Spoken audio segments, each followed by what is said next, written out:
Around the corner of this barn is an iconic muscle car that's been sitting since 1984, and we've never showcased one on this channel, but it's in really rough condition to the point where we even had to put the front bumper back on, and it was one of our hardest recoveries ever. We even ended up having to break the entrance into the barn just to be able to get it out. This is going to be a tough task. Can we save it? Let's find out. So we haven't done many Mopar cars on our channel until we found this barn, where we had initially found the Plymouth Satellite that we did a couple videos back, and sitting right in front of it, I hit that kind of hard for someone who loves cars.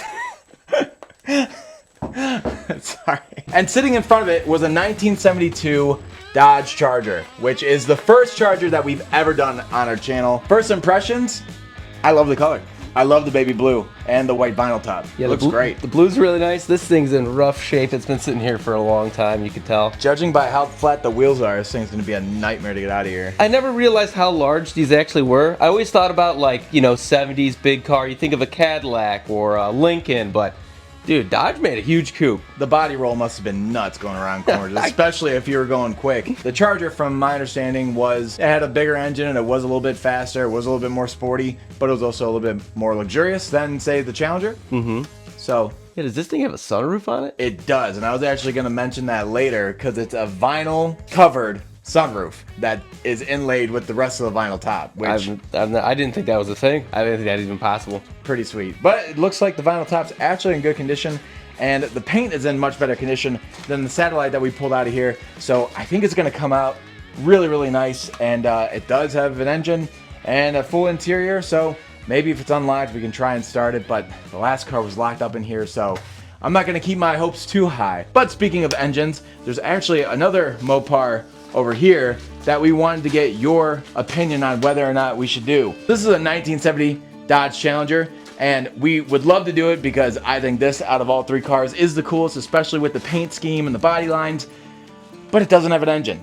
And so that's the question we want to ask you guys. Do you want us to film a car that doesn't have an engine? Do you want to see us clean it up and try and make it shine again?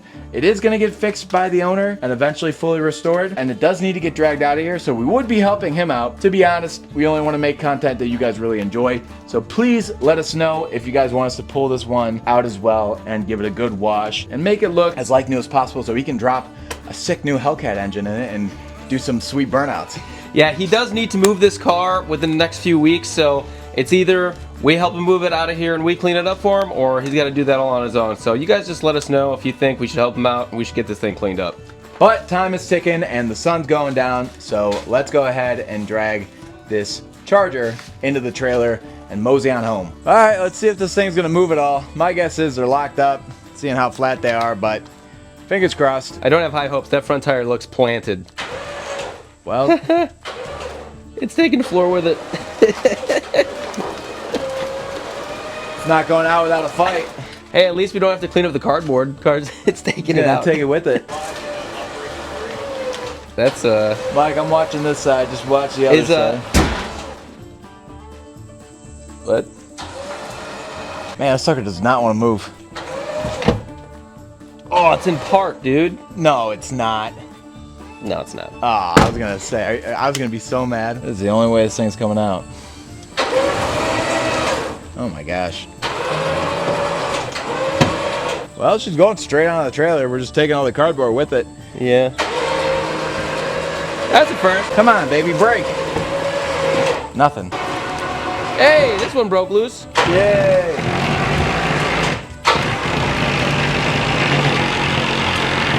We are not supposed to use a trailer like this. That's why our nice trailer is getting whooped.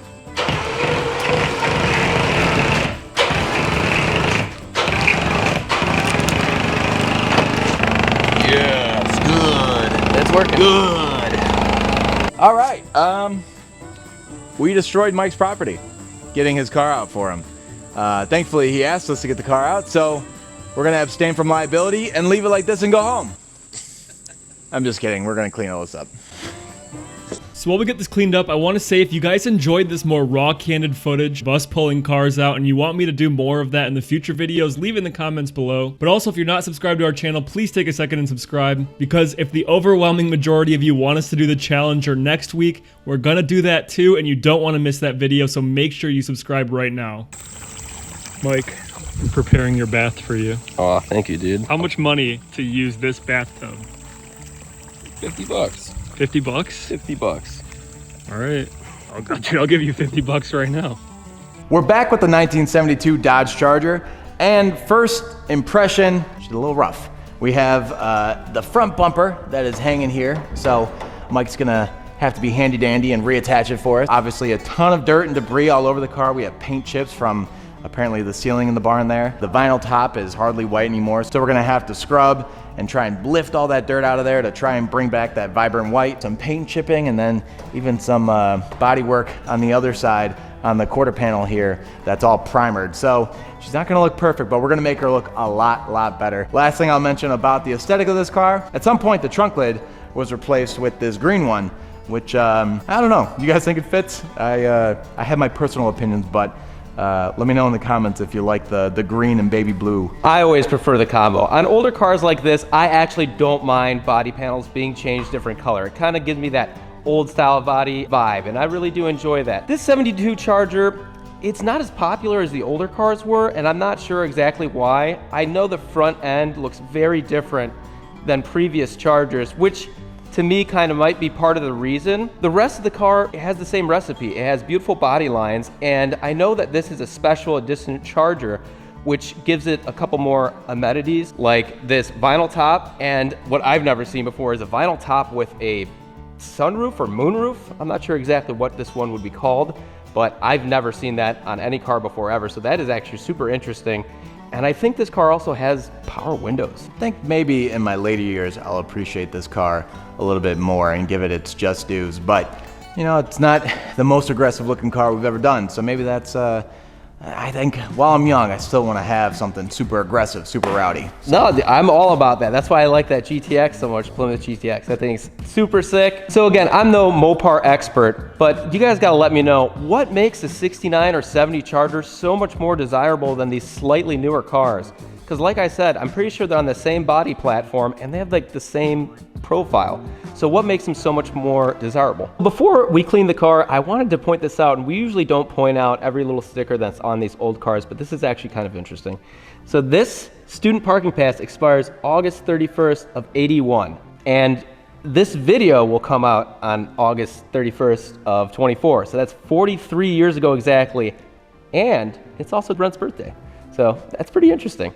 And he's gonna be 43 too. He's gonna be 43 too. First, we're gonna go ahead and vacuum up what looks to be part of the roof of the barn sprinkled all over the car. So we're gonna get rid of that first before we soak all those paint chips and litter the floor with it. We'll vacuum and then we'll do the tires and then we'll get started on the wash.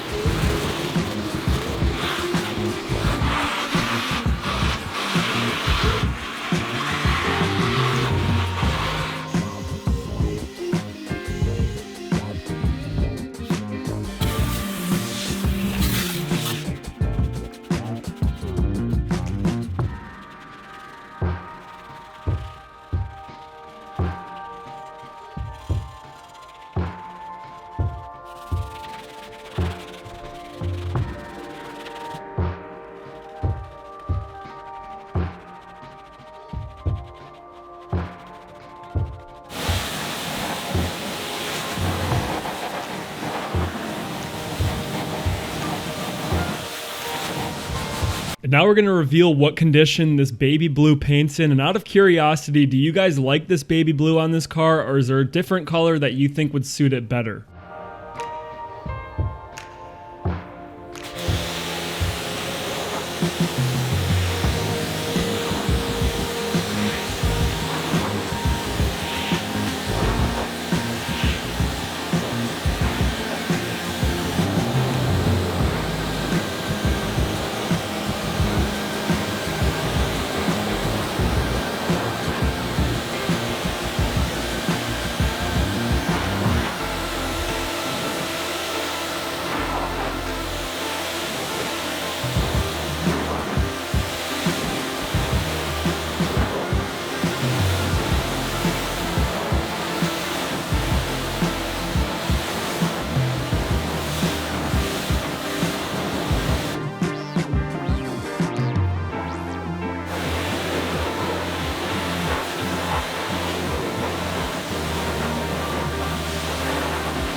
say this every time, but we have to check what's behind door number 1. All right, that's actually pretty clean under there. Filter doesn't look too bad either, so that's a good sign. All right, first we're gonna go ahead and vacuum up the whole engine bay. That way we don't destroy the floor, and then I'll cover up the carburetor and we'll start pressure washing.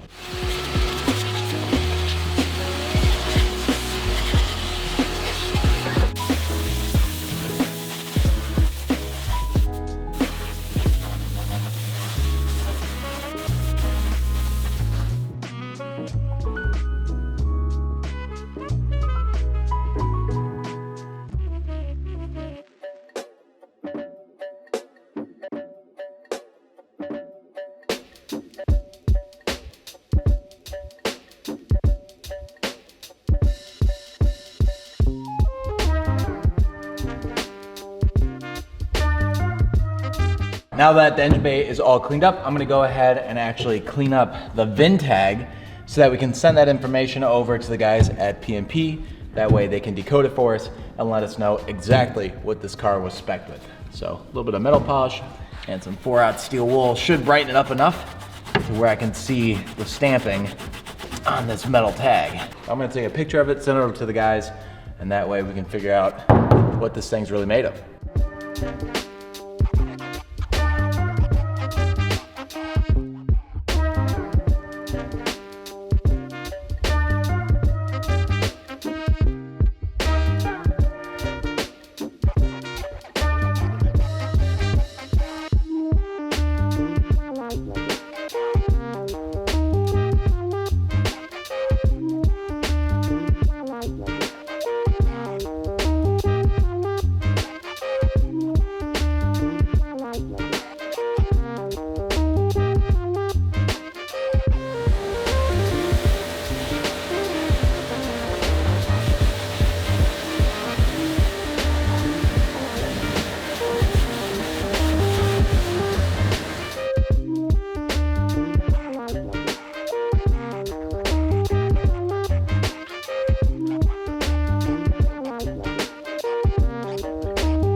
On the interior of this Dodge Charger, it is very similar to the Satellite that we were working on a couple weeks back, but I could tell that there's a lot more luxury here. These seats are definitely more luxurious than what was in the Satellite, and also amenities like power windows, which for 72 was a rare option, and even rarer than that is a power sunroof, moonroof. I'm not sure exactly what it's called on this car, but I did not even know that Dodge would have something like that old, so that's pretty cool. I do have a couple questions though. What the heck are these things? And what are they meant to hold? I've never seen these before. Also, another odd feature of this car is this guy right here. Now I see that it is a radio, but it also has a plug-in for a microphone. So I'm not sure if this is like some sort of recorder, but yeah, let me know in the comments about that too, because I've never seen something like that that has a microphone plug in a standard vehicle, not like a police car or something like that. One more question I have for you guys. On both these doors, I'm gonna probably destroy this pronunciation. Is that Broham? And what does that mean? Like, is that an interior package on these cars or a different company that suited the interior? But as you can see, this interior is in pretty rough shape. If you take a look at these seats here, I'm not even sure how they discolored to this amount. So we're gonna have to try to get all that off. And then now I'm looking behind that seat. There definitely has been rodents in this car. So we definitely have our work cut out for us, and I need to get the heck out of this thing and get my mask on. Now that you're gonna be Ooh, candy bar. What's a Clark bar? Guys, what's a Clark bar? I don't know if any of us have ever seen this before. I've never Clarked it up.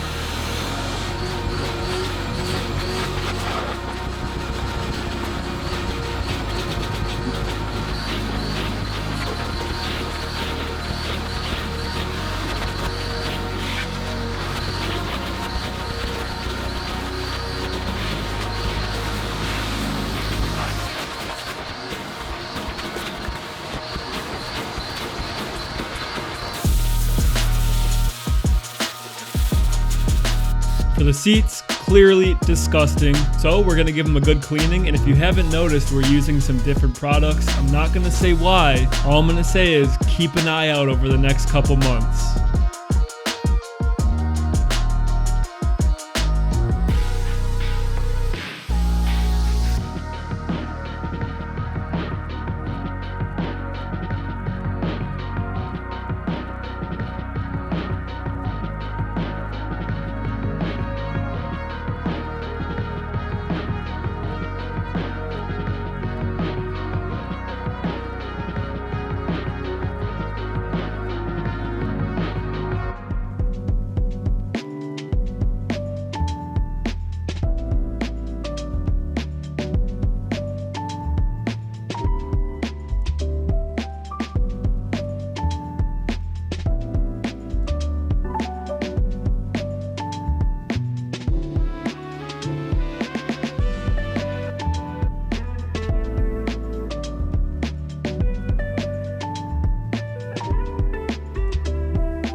Alrighty guys, so before Mike and RJ finish up the interior, I just wanted to take 2 seconds out of this video because it's my birthday to bring awareness to something that's super important to me and the guys at WD. I've always been vocal on this channel about mental health and anxiety is something that I've struggled with over the last decade, along with depression. And since you guys don't get to see my face often, I just wanted to come on here really quickly and say for my birthday that I wanted to bring awareness to mental health.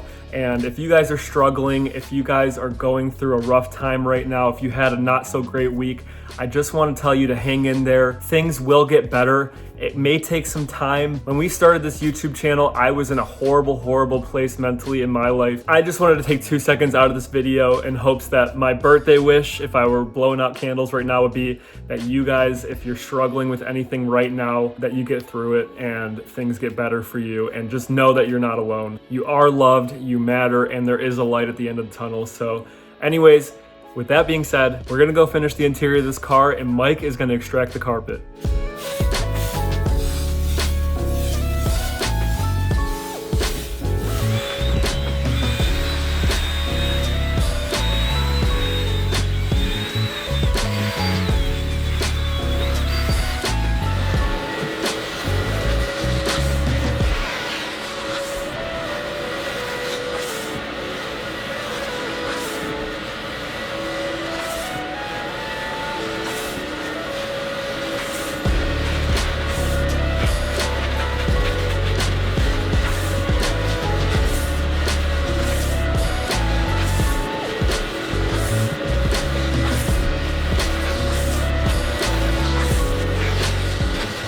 All right, so the front end of this charger has a little valence down here that's being held on by some twine. Now we are on a tight schedule or else I would get all new hardware to kind of bolt this guy back up. So I'm going to zip tie this bad boy back up just so it looks a little bit more presentable. Now I know that's not the right way, but the owner's plan is to repaint and redo this car anyways. So all of this will be removed and fixed at some point, just not right now. I know this looks a little janky, me using my knee and whatnot, but we have to hold this up somehow since someone else is just holding the camera and looking at me. RJ, just glance over at him. He's having a grand old time. Okay. Yeah, I've been thinking lately, Mike. Mm-hmm. I think it's time. I think enough time has passed since Frank's untimely death that we should get a new shop pet. A new pet, you say? I think so, but there's a couple stipulations if we do get a new shop mascot, a new shop pet. Okay. 1, can't be that big. 2, it can't take a ton of time to take care of. So that excludes dog, cat, but I couldn't feel right about having a cat in there all the time. So it can't be like a big pet. I mean, a cat's not a bad option. Cats are pretty chillax, though. Yeah, but cats live for a long time. What if we move shops, and then what if something, who's gonna take care of the cat? Are you gonna take it home? Brent loves cats. I think we need a pet that probably lives like 2 to 5 years max. Lives in a cage, but like is okay living in a cage and doesn't stink. So that's pretty much fish.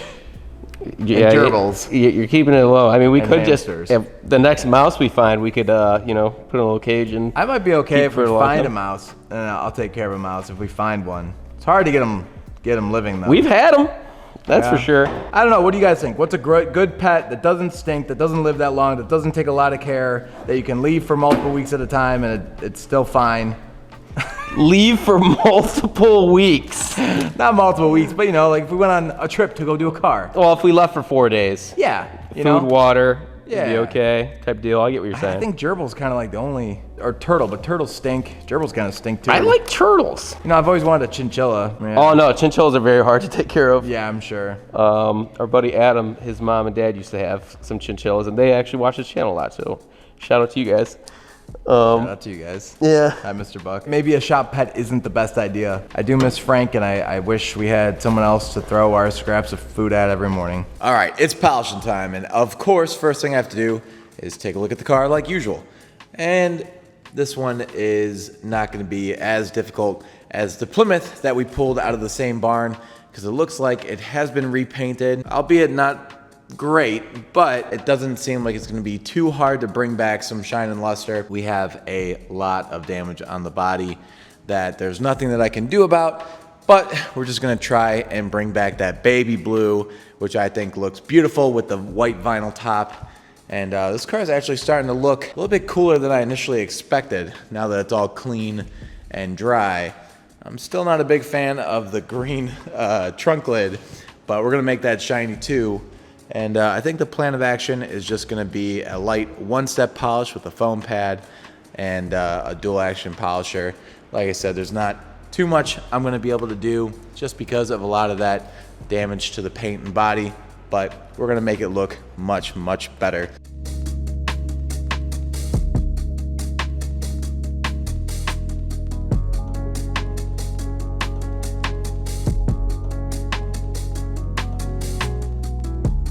Okay, so after the rotary cut and DA polish, that's what we're left with. All the things that looks like scratches or inconsistencies is actually texture from the prior paint job. So you have high spots over here, you have lower spots here. Both have texture, but you can see if you look in this beam and you look in that beam, the amount of texture is drastically different, which is what's causing the inconsistency in the flatness or the shine gloss of the paint. The only way to actually fix this would be to wet sand, probably 1500 grit, and then all the way up to 3000 grit, and then rotary cut and polish to flatten out those high spots to match the low spots. But again, because of the way that it was sprayed, you're never gonna get rid of these tiger stripes. So we're gonna cut it there, but I think at the end of the day, it's coming out all right. Now, as you can see, something glaringly obvious, the taillight cover is missing on the right side of this car, but we were able to find it in the trunk, but it's super dirty. So what I'm gonna do is take it over to our table and I'm gonna give it a really good clean and polish it up with some steel wool and metal polish so we can put it back on the car and make it look more complete.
Now for the finishing touch.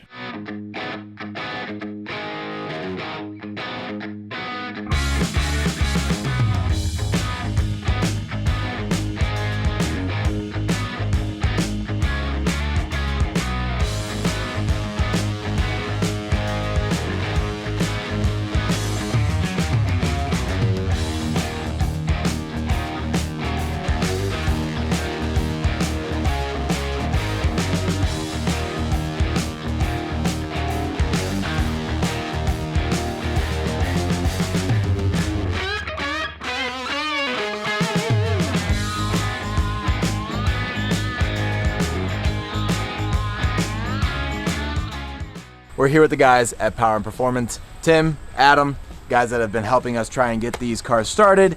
And for some of these cars that are a bit too hard to get started, they're gonna be helping us kind of dissect the VIN codes and get some information. And today I think we brought a good one for you guys, since you guys do specialize in a lot of American cars, specifically Mopar cars. How come everyone loves the 6970 Charger and they don't like this year? Oh, okay. Well, that's a very loaded question, and I'm gonna say a lot of that's gonna have to be left up to opinion. So WD family, sound off in the comments. Why do you prefer a 68 to 70 Charger versus a 71 to 74 or an earlier one? But I can give you a rundown of why I think the 68 to 70 is the most popular. 68 to 70 was a great time for American cars. Dodge was taking over NASCAR. NASCAR was huge at the time. The cars that were racing in NASCAR were actually cars that you can go buy from a dealership. The 1968 Charger was featured in a ton of films, television shows, most notably in Bullet, the Steve McQueen movie with probably the most iconic film chase scene. You got the 69, which is famous for the Dukes of Hazzard, so in a handful of other movies. And you have the 70 Charger, which was featured in the Fast and the Furious franchise, okay, which brought some new, younger eyes on the 68 to 70.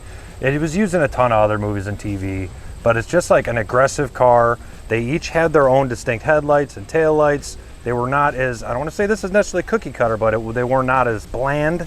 The 68 had aero issues that they found out during the NASCAR racing, so they redesigned the car, changed the rear end of it, changed the front end of it, and then the 70s rolled around. We talked about this when you guys brought us that Satellite.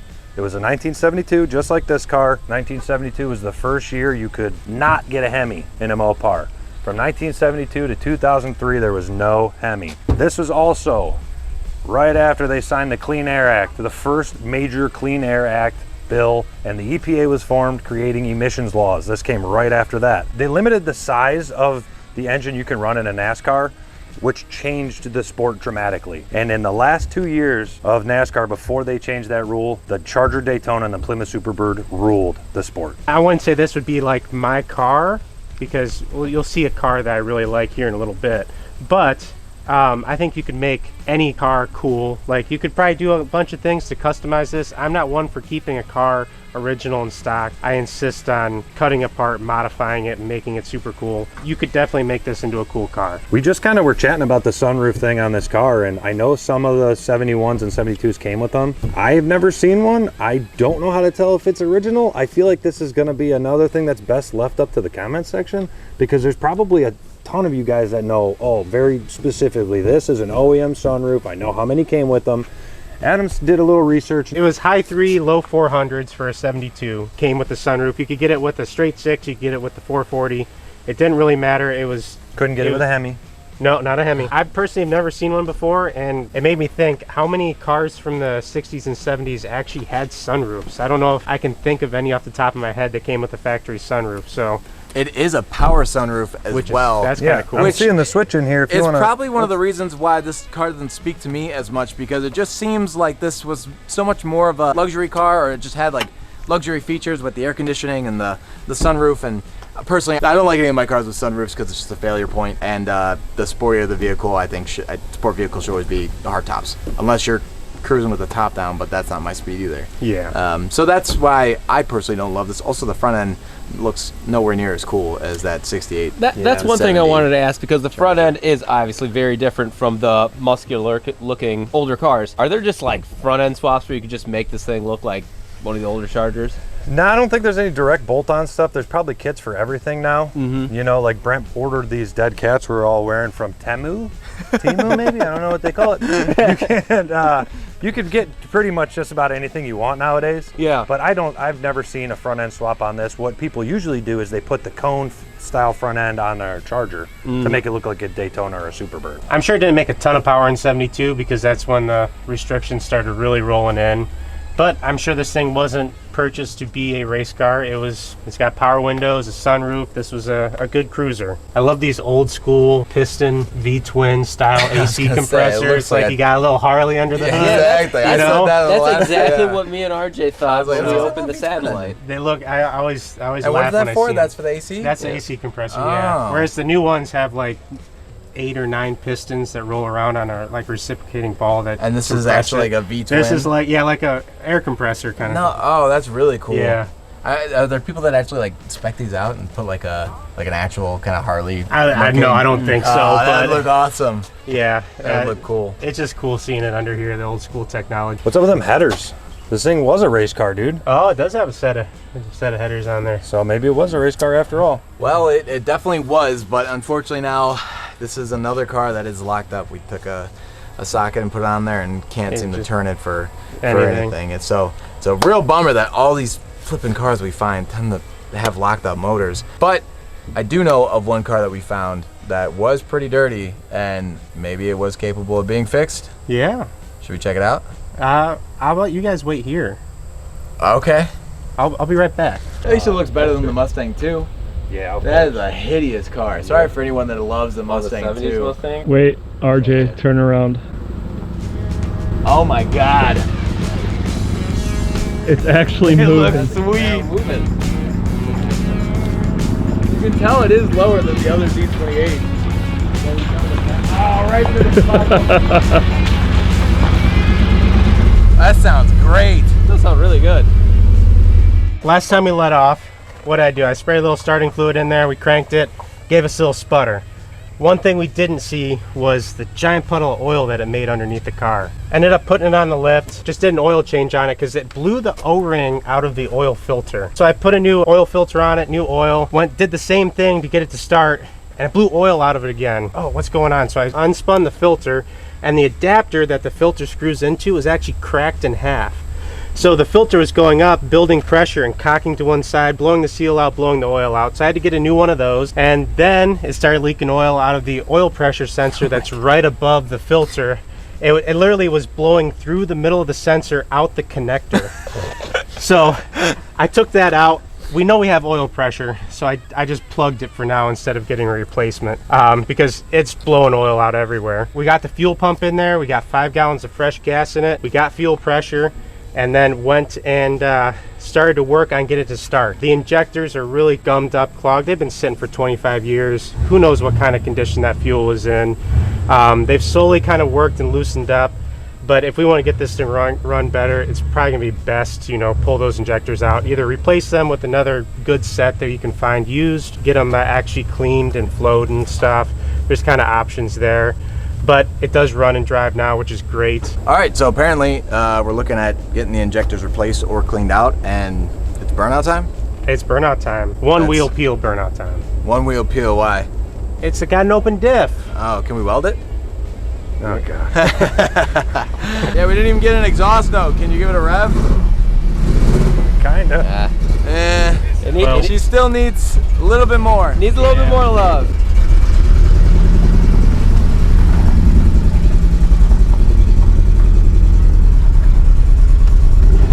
Oh, man, yeah! Look at all the mud out of now.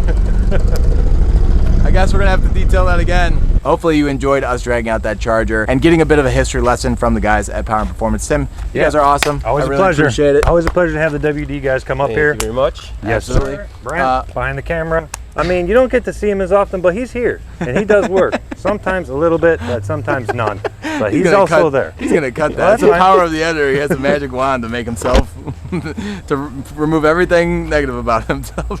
Thank you guys for watching. If you did enjoy this video, we'd appreciate a like, and if you want to see more like it, hit subscribe. And stay tuned for probably the next video. We have a great car that you guys will enjoy that we're gonna be picking up. We'll be dropping that one off. It's the last Mopar out of this barn. Okay. And next time we're here, we're gonna see a better burnout than that at least. So, thank you for watching.